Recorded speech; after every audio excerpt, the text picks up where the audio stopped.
Savannah, Georgia, 1836. In the laundry shed behind the Whitfield mansion, a death was being shaped in silence, though no one knew it yet. My name was Ruth Carter. For 19 years, the laundry shed was my world, its walls sweating with steam, its rafters blackened with smoke, its floor forever damp with spilled water and lye. I rose before the sun, my body already aching, and bent over the iron barrel until my hands split open, bled, and bled again. I hauled buckets from the well. I fed firewood into the furnace. I boiled sheets until their fibers surrendered. I pressed collars stiff enough to slice. From the outside, it was only laundry. From within, it was a grave that breathed. Mistress Eleanor Whitfield liked to stand in the doorway with her arms folded, silk skirts brushing against damp stone. She told me I was too light to be a real slave, that I looked too much like her husband. She thought herself clever when she said it, but those words carved deeper than whips. In them was the whole truth of my existence, a body that worked itself raw in steam and filth, yet a face that was a constant reminder of shame she could never say aloud. The laundry smelled always of boiling lye, with smoke, and wet linen left too long to sour. That smell clung to me more than any perfume could cling to Eleanor. It entered my hair, my skin, the skin beneath the skin. At night, when I lay in the corner of the quarters with the other women, I still smelled it rising from my hands, as if I had been boiled myself and hung out to dry. The barrel stood at the center of my world, like an altar. Tall, iron, blackened at its lip, it hissed when the fire licked its sides. Into it I poured water, stirred ashes, threw soap shavings until the surface foamed. The lid was heavy, a disk of iron I could barely lift. When it closed, it shut with a sound of judgment. When it opened, steam leapt out like a ghost escaping. I came to know that barrel more intimately than my own reflection. My reflection, I barely remembered it. The laundry shed had no mirror. Once, I caught sight of myself on the water's surface before the soap clouded it. A pale oval, streaked with sweat, eyes too dark for the skin they lived in. Mistress Eleanor hated that face. Each time she entered the shed, she looked not at the linen, not at the barrel, but at me, with a thin curl at the corner of her mouth. She reminded me often that she could sell me to Louisiana if she tired of the sight. Louisiana. The name fell in the quarters like a death sentence. Men and women sent there rarely returned. The cane field swallowed them. The swamps choked them. The heat burned them into silence. I carried that thread in my chest with every breath, as if the word itself were a chain around my throat. But there were memories that kept me standing. Old Millie, the laundress before me, had left more than the shed when she died. She had left her lessons. "Keep your head down," she said once, her voice low as ash, "or you'll lose it." She taught me how to feed the fire so it roared, how to stir the wash so stains surrendered, how to lift heavy irons without breaking my back. But she taught me something else too, something she whispered when no one was listening. "Water and lye don't just clean, child. They eat through flesh. They eat through bone." I carried that sentence like scripture. At first, it frightened me. Later, I understood it was not fear she gave me. It was a weapon. And I had another weapon, though small and fragile, a wooden bird. My mother pressed it into my hand today. They took her away, when I was still small enough to hide it in my mouth. Carved from some dark wood, smooth from her fingers, it was no larger than a sparrow's heart. I kept it hidden in the folds of my dress, and each night before sleep, I touched its wing. To others it was nothing but a toy. To me, it was proof that once I was held. Once I was more than steam and filth. The days in the laundry shed were endless repetitions. Haul, scrub, boil, press.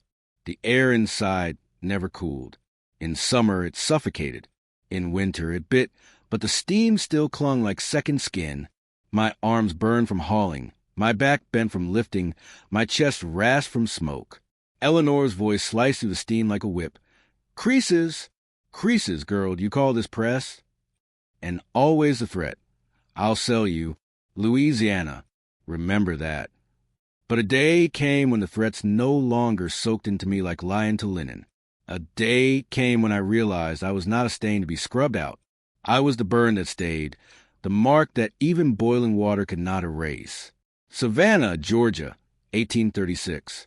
The laundry shed was not only a place of heat and labor. It was a school of silence, of secrets passed like contraband between women, who knew their words might cost them breath. It was there, among steam and boiling water, that I received my first true lessons, not from Mistress Eleanor Whitfield, but from Millie, the woman who worked the shed before me. Millie's back was bent like a tree in storm, her skin scored with old burns where steam had kissed too close. She spoke rarely, but when she did, every word pressed deep. "Keep your head down or you'll lose it," she told me once, her voice low enough that even the rats seemed to pause. She meant more than obedience. She meant survival. Yet Millie also carried another truth, one she gave me in fragments, like smuggled coals hidden under ash. She showed me how fire eats slow, how light eats faster, how boiling water doesn't only lift stains, it destroys flesh. "They think this barrel's for sheets," she whispered, her eyes narrowing as the steam rose around us. "But it's a grave if you want it to be." I never forgot. When Millie died, the barrel became mine. Her body left, but her lessons lingered. Each time I stirred the water with a wooden paddle, I remembered the way she had stared into it, as though seeing more than foam, seeing bones beneath dissolving. That vision became my inheritance. Eleanor beat me daily with words sharper than whips. "Too light," she would say, sneering. "Too light to be real." It was her favorite insult, the one that made my skin itself a curse. She saw her husband's reflection in my face, and it burned her pride. She called me mistake, shadow, shame, though never allowed in front of him. Instead, she punished me in the shed with fists, with switches, with long hours bent over scalding water until my arms trembled like reeds in wind. There were days when she threatened Louisiana. She would speak the words slowly, savoring the fear she thought it carved into me. "I'll sell you downriver. The cane fields will drink your blood. You'll rot before you see 30. The other women in the quarters went still whenever they heard it. Louisiana meant death without burial, labor without end, bones sunk in swamp water.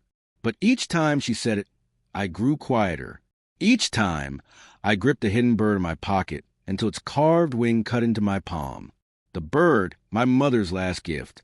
She had pressed it into my hand the morning they dragged her away. I was small then, too small to understand that it was farewell. Only later did I realize that the wooden bird was her promise that memory outlives chains. Smooth, dark, shaped as though it might lift from my palm and fly through the cracks in the roof. In my darkest hours, I pressed it against my lips and pretended it still carried her breath. It was the only thing of mine Eleanor never found. Every day in the shed was a repetition of pain. Yet inside that repetition, I began to gather power. The barrel, once my prison, became my weapon. I learned its weight, its sounds, the way the lid clanged shut like a coffin when dropped. I learned how steam blinded, how the scalding water could silence a scream before it left the throat. I learned that the same fire that softened stains could also char skin to black. I hid these thoughts like I hid the bird, quietly beneath folds of work and obedience. But they grew. Each insult from Eleanor, each slap across my face, each threat of Louisiana watered those thoughts like seeds. I began to feel the burn not as pain, but as preparation. One evening, after a long day of scrubbing sheets for Eleanor's guests, I caught a reflection in the water. She was standing over me, arms crossed, watching for mistakes. The surface trembled with soap, but her face was there, pale, thin, lips twisted. In that instant, I imagined her falling forward, breaking the surface, vanishing into the foam. The thought shocked me at first, but it did not leave. It returned the next day, and the next, until it became a companion.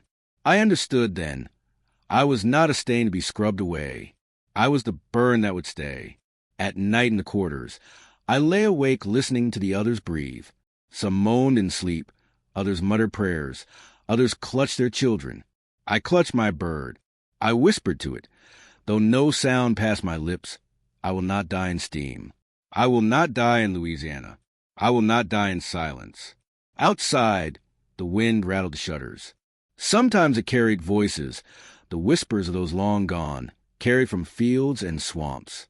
I felt them around me, pressing closer when Eleanor struck, stronger when the barrel boiled. They seemed to wait for me, to remind me that memory is not washed away with lie. Every insult Eleanor gave me turned into a stone in my chest. Every command became a lash I refused to forget. She thought she owned me with words, with threats, with fear. She did not know she was sharpening me with every syllable. And in the laundry shed, where steam blurred the world and water roared in the barrel, I began to prepare. Savannah, Georgia, August 1836.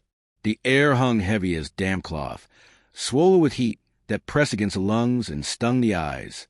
Cicadas screamed from the trees like rusted hinges.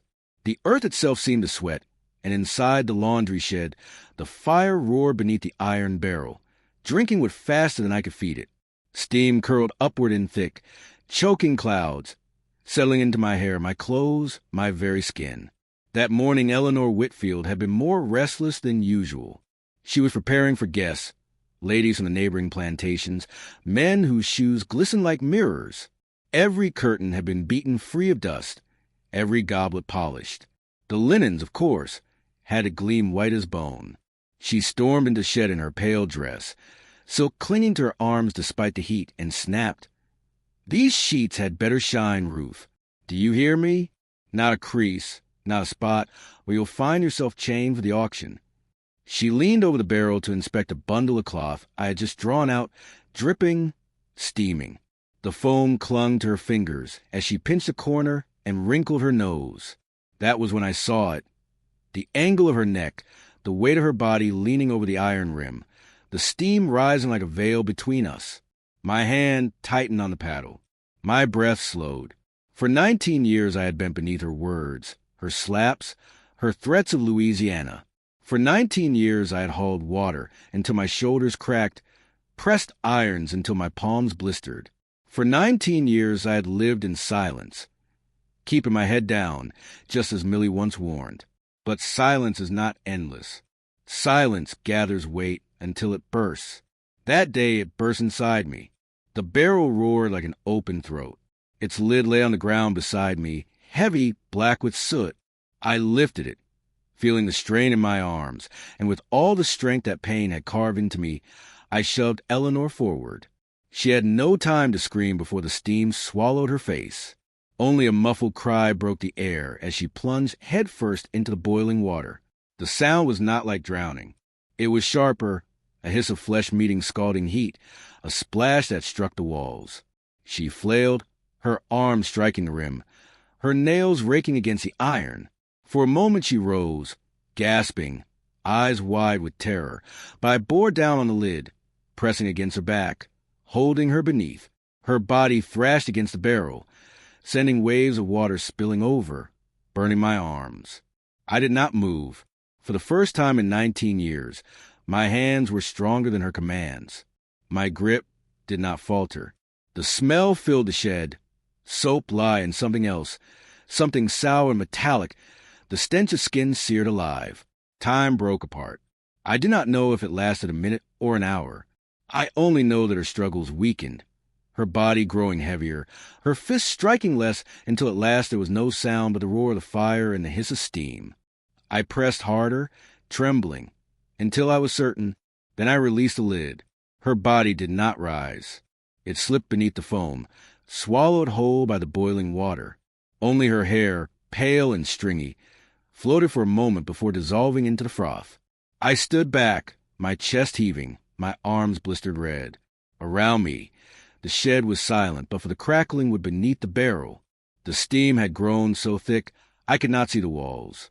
It wrapped me in a shroud, hot and suffocating, yet strangely clean.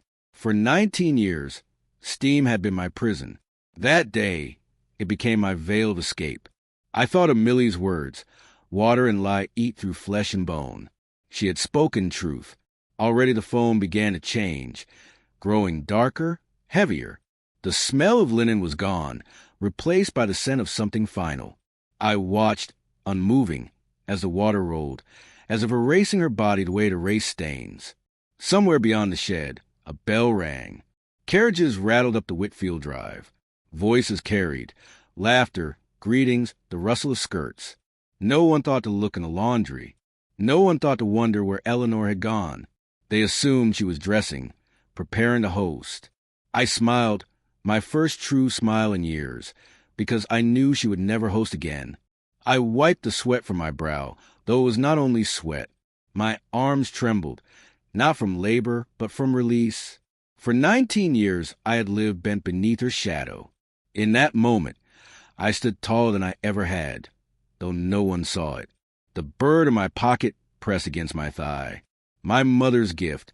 I touched it with my burned fingers and whispered without sound. I remembered. Savannah, Georgia, August 1836. The barrel still hissed long after Eleanor's body stilled. Steam swirled in thick waves, rolling up the walls, clinging to the rafters until the shed itself seemed alive. My arms burned, skin blistered raw from splashes, but I did not flinch. I stood rooted, staring into the foam. She was gone, mistress of the Whitfield mansion, voice of cruelty, pale shadow that had haunted my every step, gone, dissolved into water and lie. I knew the danger was not over. Death in the South did not vanish. It clung, exposed itself, betrayed the hand that struck it. But the barrel was no ordinary grave. Millie's lesson had been truer than even she had known. Boiling water erases. Stains, yes, but also bodies, flesh, bone. The lie eats, the fire feeds, the steam conceals. Where once had been Eleanor, now only soap and foam remained. I wiped the sweat from my brow, smearing soot across my cheek. My breath rasped. My heart did not race as I expected. It moved steady, heavy, as though it had been waiting years for this moment. I lifted the iron lid and set it carefully back atop the barrel. The thud rang like a judge's gavel. Final, binding. From outside, the household stirred. I heard the clatter of carriage wheels, the snap of reins, the high laughter of neighbors arriving. The Whitfield mansion opened its doors to guests, its hall filled with polished shoes and silk hems. They expected Eleanor to greet them with her sharp smile and hollow words. They did not know she was inside the laundry, her body dissolving into nothing. I dried my arms on a rag, though the skin beneath was red and raw. I smoothed my dress. I lifted the laundry basket with deliberate calm and carried it into the house. No one looked twice at me. I was Ruth, the laundress, the shadow that moved between steam and silence. I bowed my head, placed the folded sheets on the table, and returned to my shed. Not one guest asked after Eleanor. Not one servant spoke her name. When the sun began to set, whispers rose. A neighbor's wife muttered she had not seen Eleanor at the table. Her husband suggested nerves. Another claimed she had gone to town for errands. Mr. Whitfield himself frowned, poured more brandy, and muttered that his wife was often overcome with spells. None of them thought to open the shed. None of them thought to lift the lid of the barrel, where the foam bubbled quietly, carrying the last fragments of her voice into steam. Night fell. The house grew restless. A maid was sent to search the upstairs chambers. Another combed the gardens.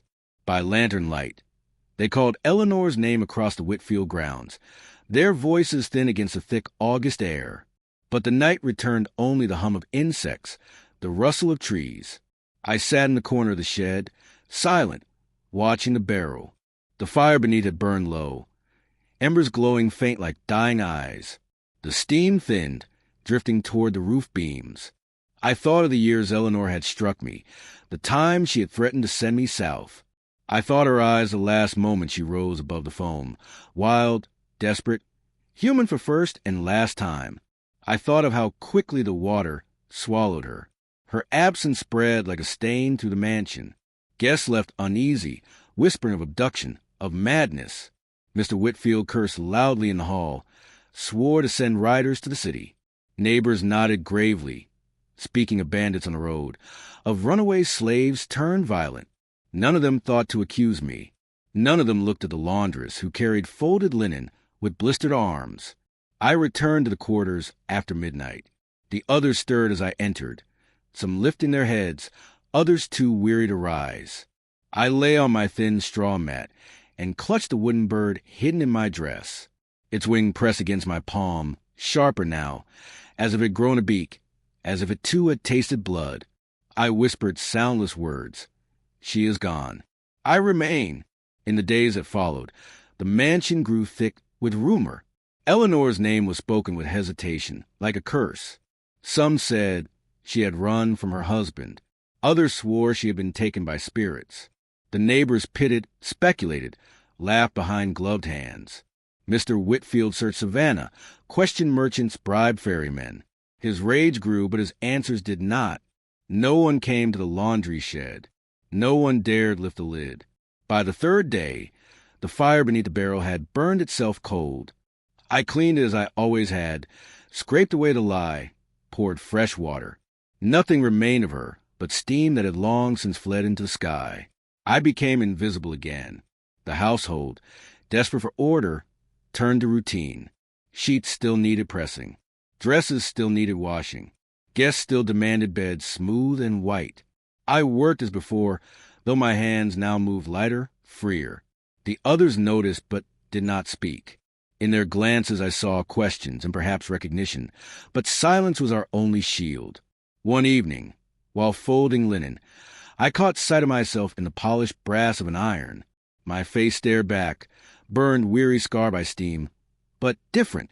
For the first time, I did not see Eleanor's shadow upon me. I saw only Ruth. And behind Ruth, I saw something rising, something nameless. The barrel had done its work. It had erased the mistress, erased her threats, erased the weight that had bent me for 19 years. But it had also erased another Ruth, the Ruth who had bowed, who had kept her head down, who had believed survival was enough. She was gone, too, dissolved into steam with Eleanor. What remained was someone else. Someone new. Savannah, Georgia, August 1836. The night after Eleanor Whitfield vanished, the mansion breathed uneasily. Doors opened and closed with no purpose. Voices rose in sharp whispers, died quickly when servants entered. Horses stamped in the stables, sensing the shift. A house without its mistress was a house without balance, and though no one would say it aloud, fear had settled like dust over every polished floor. I moved through it unseen, laundry baskets in hand, head lowered, voice quiet. For 19 years, they had trained their eyes to slide past me, to mistake my silence for emptiness. They did not see the burns on my arms, the steadiness of my breath, the way my shadow had grown longer. They did not see that I carried coins hidden in a hem, a forged travel pass tucked in my palm, a bird carved wood pressing against my side like a heartbeat. That night, I did not return to quarters. I slipped past the kitchens, past the garden where roses wilted in the heavy air, past the smokehouse where the dogs lay restless. The moon hung low, swollen, and yellow, watching. My steps made no sound on the packed dirt path. Behind me, the mansion groaned, a hollow thing. Ahead, the road bent toward the port. The Whitfields searched, of course. Riders galloped into Savannah, asking merchants, threatening strangers. Some swore Eleanor had been taken by sailors, others that she had run to her kin in Charleston. No one thought to ask where Ruth had gone. No one thought to connect the mistress's absence to the laundress's silence. I was the barrel's secret, and the barrel had swallowed its truth whole. At the edge of the port, I paused. Lanterns swung above the water, their light trembling across the black tide. Ships creaked, sails furled tight, their masts like crosses against the sky. I touched the wooden bird, smooth from years of hiding. I pressed it to my lips, as I had done when Eleanor's blows fell hardest, when Louisiana was whispered like a grave. But this time, I did not pray for survival. I prayed for wings. Some say I boarded a northern vessel that night, passage bought with stolen coins. They say I reached Philadelphia, where I worked not for lashes but for wages, pressing collars for merchants, washing sheets for women who never raised a hand against me. Perhaps true, perhaps not. Others say I disappeared into the swamps, living among runaways, my name whispered only in shadows. The truth is harder to hold.